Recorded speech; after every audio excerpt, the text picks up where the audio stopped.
नमस्कार दोस्तों। स्वागत है आपके अपने चैनल वंडर लाइफ पर। रमेश एक साधारण लेकिन महत्वाकांक्षी आदमी था।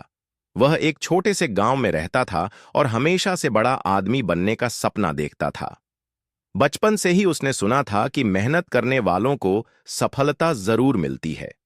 एक दिन गांव में अफवाह फैली कि पहाड़ियों के उस पार एक पुरानी सोने की खान छिपी हुई है। कुछ लोगों ने इसे मजाक समझा, कुछ ने हंसी में टाल दिया, लेकिन रमेश के लिए यह एक सुनहरा मौका था।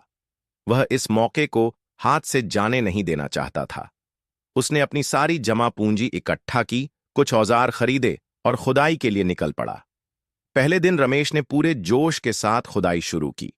वह खुद से कहता, अगर मैं मेहनत करूंगा तो एक दिन मुझे सोना जरूर मिलेगा। सुबह से शाम तक वह जमीन खोदता रहा, लेकिन कोई खास नतीजा नहीं निकला। दिन बीतते गए, लेकिन रमेश ने हार नहीं मानी।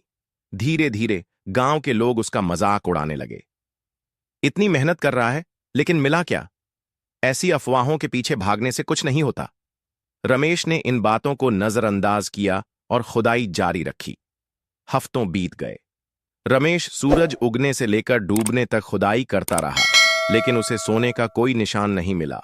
अब उसकी बचत खत्म होने लगी थी। शरीर थक चुका था और उम्मीदें भी कमजोर हो रही थीं। एक रात वह अपने गड्ढे के किनारे बैठा और सोचने लगा, शायद यह मेरी किस्मत में नहीं था।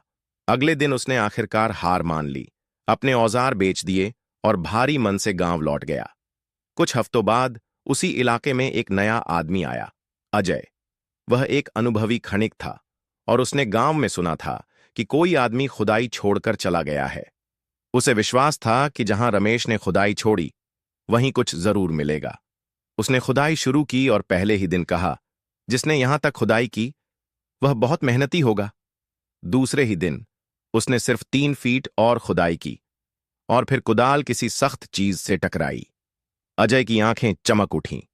उसने खुदाई तेज कर दी और कुछ ही घंटों में उसे सोने की एक विशाल खान मिल गई। जब रमेश को इस बात की खबर मिली तो वह यकीन नहीं कर पाया। वह दौड़कर वहां पहुंचा और जब उसने अजय को सोने के ढेर के साथ देखा तो उसकी आंखों में आंसू आ गए। अगर मैं बस थोड़ा और खुदाई करता, बस 3 फीट और। इस कहानी से हमें यह सीखने को मिलता है कि सफलता कई बार बहुत करीब होती है, लेकिन हम उसे देख नहीं पाते और हार मान लेते हैं।